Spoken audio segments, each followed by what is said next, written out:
This will be the elevator for gates for Stairway 1 at 30th Street Station in Philadelphia, Pennsylvania. This used to be a 1931 OTIS Signal-Control installation. However, just in the last couple months, this has been completely replaced by Schindler.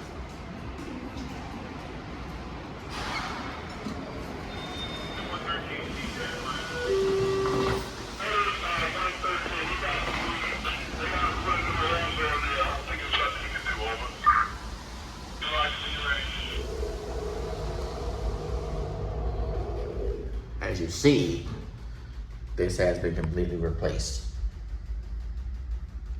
Touchless buttons.